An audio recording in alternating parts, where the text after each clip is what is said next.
Yaxşımısızlar kichik do'stlar? Bugun biz musulmonlarning ulug' kitobimiz bo'lgan Qur'ondagi ba'zi qissalar haqida yana hikoyamizni davomlashtiramiz. Oldingi qitim biz tunji inson haqidagi qissani anglagandik. Bugun iblisning takabburligi degan temadagi qissani anglaymiz. Qani, undaqda hikoyamizni boshlaylik.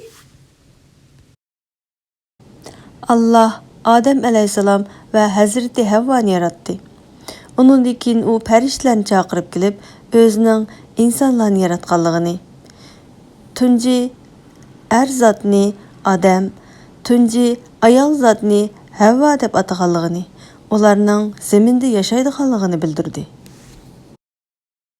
Farishtalar buni anglab cho'chib ketishdi. Ular insonlar zaminni bulg'aydi, ular zaminni vayron qiladi, ular zaminni urush jidal, qabohatlik ishlarga to'ldirdi deyishdi. Biroq Allah hammaga qodirdir. Allah hammani bilib turg'uchidir.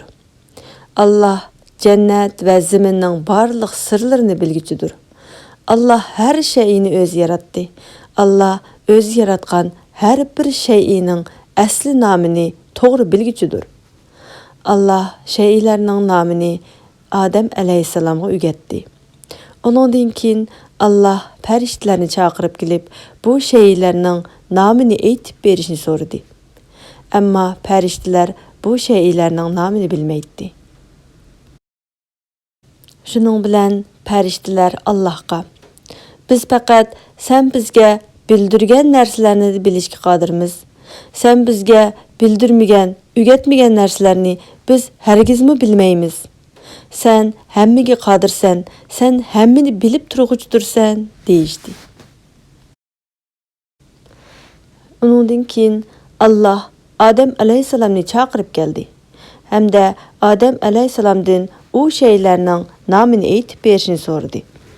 Adem alayhissalom Allohning uningga o'rgatgani bo'yicha barliq shaylarning nomlarini aytib berdi. Shuning bilan Allah farishtalarga: "Adamga sajda qilinglar" dedi.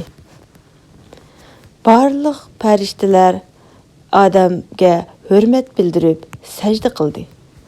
Faqat iblislar Adamga sajda qilishdan bosh tortdi.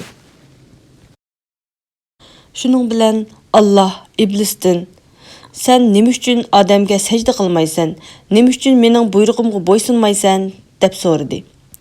İblis bo'lsa: "Chunki sen meni o'tdan yaratding, Adamni bo'lsa laydan yaratding. Men uningdan ustun turman, shuning uchun uningga sajda qilmayman" dedi. Allah buni anglab, iblisni jannatdan quvladi. Uni o'z rahmatidan mahrum qildi. Shuning bilan iblis Allohga yalvarib: "Menga toki qiyomat kuniga qadar fursat bergan bo'lsang" dedi. Allah iblisga fursat berdi. İblis bo'lsa: "Men toki qiyomat kuniga qadar insonlarni azdiraman. Ularni sening to'g'ri yo'lingdan azdirib, yomon yo'llarga boshlayman. Yomon ishlarni qilishiga har vaqt turtki bo'laman" dedi. Allah iblisga: "Sen qanchalik azdirgan bo'lsa, shunchalik azdirib ko'rib baq. Haqiqiy taqvodor insonlar sening azdirishing bilan to'g'ri yo'llaridan ezib ketmaydi. Chunki men ularga har vaqt to'g'ri yo'llarni ko'rsatib turman. Sening azdirish kuching men ko'rsatgan to'g'ri yo'llarni halqib o'tgidek unchalik qudratli emas" dedi. Allah eng qudratli yo'l boshlig'ichidir. Allah hammamizni qo'g'dug'ichidir. Allah hammamizni eng to'g'ri yo'lga boshlig'ichidir. Allah bizni hargizmi to'g'ri yo'ldan adashtirib qo'ymaydi. Qanday kichik do'stlar? İblisning takabburligi degan bu qissani angladinglarmi? Takabburlik deganimiz po'chilik qilish degan gap. İblis po'chilik qilib Allohning g'azabiga uchirdi. Shundaqku? Demak, po'chilik qilish, takabburlik qilishni Allah yaxshi ko'rmaydi ekan. Shunga biz Allohning yaxshi ko'radigan odamlardan bo'lish uchun iblisga o'xshash takabburlik qiladigan, po'chilik qiladigan ishlarni qilmayli, bilamdi? Undaqda bugungi hikoyamiz mush yerda oxirlashdi. Kelar qitimli hikoyamizda ko'rishaylik. Xeyr xoş.